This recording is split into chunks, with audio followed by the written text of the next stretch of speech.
बहुत समय पहले की बात है। भगवानपुर नगर में एक धोबी रहता था। उसके काम में हाथ पकड़ने वाला गांव में कोई भी दूसरा धोबी नहीं था। उसके धुले हुए कपड़े ऐसे सफेद स्वच्छ होते थे जैसे कि दूध।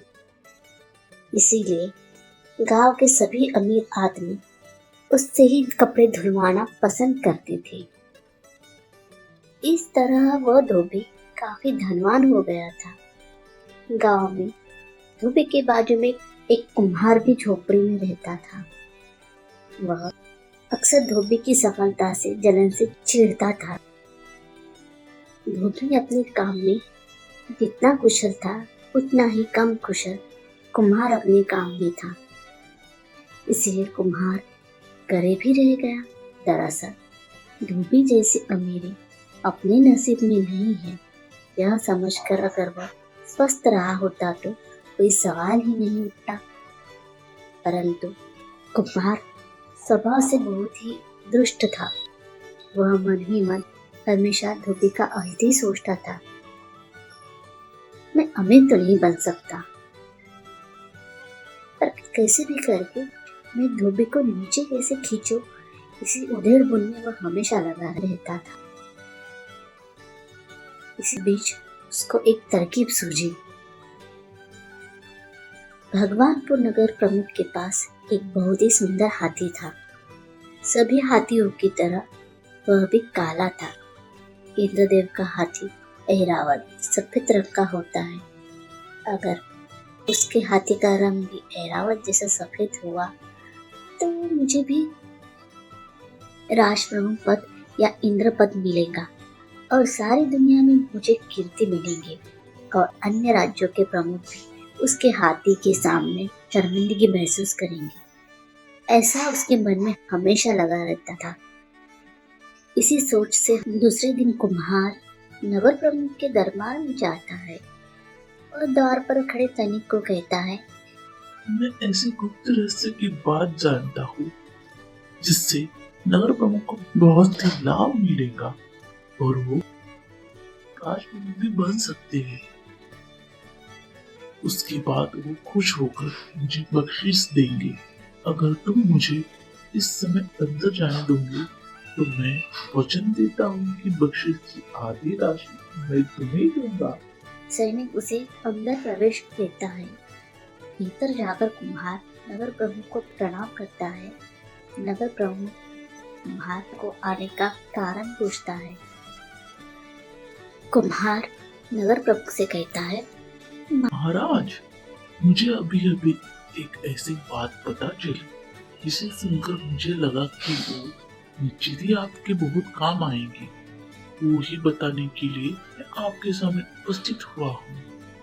नगर प्रमुख कहता है, अगर हमारे फायदे के निकली तो हम तुम्हें मुंह मांगा पुरस्कार देंगे।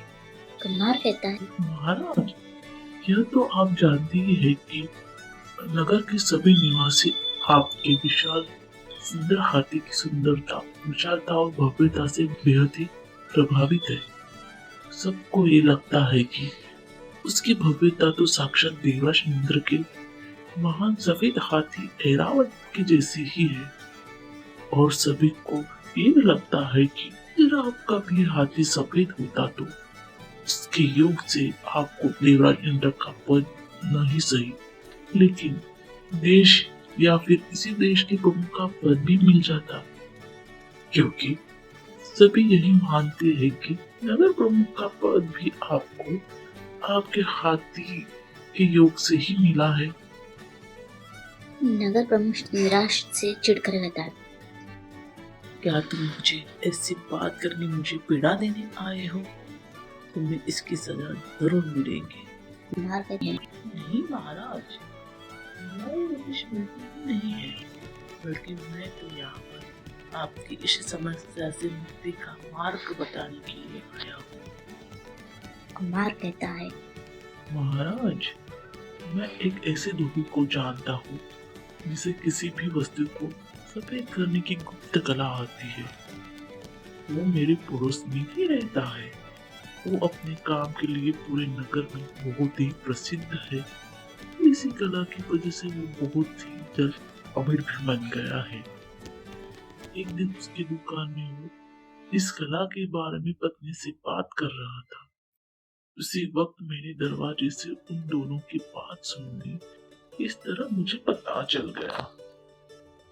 महाराज, अगर धोबी आपके हाथी को सफेद कर पाया तो फिर आपका भाग्य चमक ही उठेगा और हो सकता है आपको भी राज दरबार में बड़ा मंत्री पद या राजपद भी मिल जाए। इसलिए आप तुरंत ही उस धोबी को बुलाए और उसे तुरंत हाथी को सफेद करने की आज्ञा करें।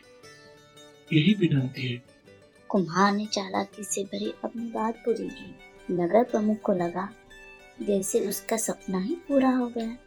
वो बहुत ही खुश होकर कुम्हार को भेज देता है और उसके बाद धोबी को बुलावा भेजकर कल ही दरबार में हाजिर होने की आज्ञा देता है। बुलावा पाकर दूसरे दिन धोबी नगर प्रमुख के दरबार में उपस्थित हुआ। नगर प्रमुख ने कहा, मैंने तुम्हारी बहुत तारीफ सुनी है कि तुम हर गंदी चीज अच्छे से धोकर सफेद कर सकते हो। मेरे पास एक चीज है जो लगता है मैली हो गई है और उसका धोकर सफेद करना बहुत ही आवश्यक है। तुम्हें मेरे काले हाथी मेरे लिए सफेद करना, यह मेरा आदेश है।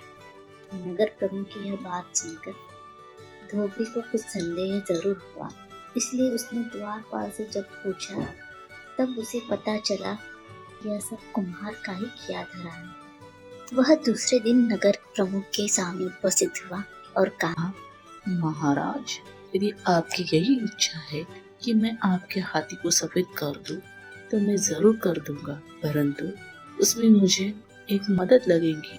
मेरे पास जो मटके हैं वह सिर्फ कपड़े बांधने के लिए है। हाथी को धोने के लिए मुझे बड़े मटके की जरूरत होगी। आप अगर मुझे हाथी को धोने के लिए एक मटका बना देंगे तो मैं जरूर उसमें आपके हाथी को धोकर सफेद करवा दूंगा।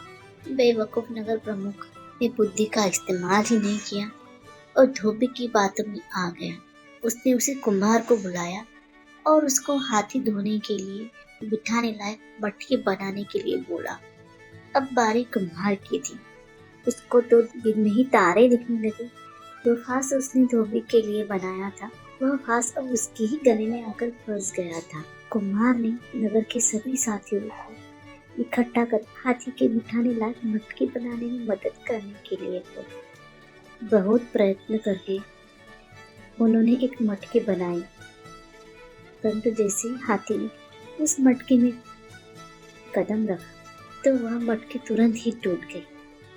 इसके बाद उन्होंने ऐसे मटके बनाए जिसका तल बहुत ही मोटा चाड़ा था, जो हाथी का वजन सहन कर सकता था, पर उसमें पानी गर्म भी नहीं कर सकते थे। मुसीबत यह थी कि अगर पतली मटकी बनाए तो टूट जाती और मोटी बनाए पानी गर्म ही नहीं हो सकता था। इससे तंग आकर नगर प्रमुख ने हाथी को सफेद करने का विचार ही छोड़ दिया। नगर प्रमुख की ऐसी मूर्खता पर धोबी को बहुत ही हंसी आई और धोबी को फंसाने के चक्कर कुम्हार की बहुत ही बुरी फजीयत हो गई और इस बात से बड़ा संदेश मिला कि कुम्हार आगे जाकर भविष्य में उसका अलग करने की नहीं सोचेगा।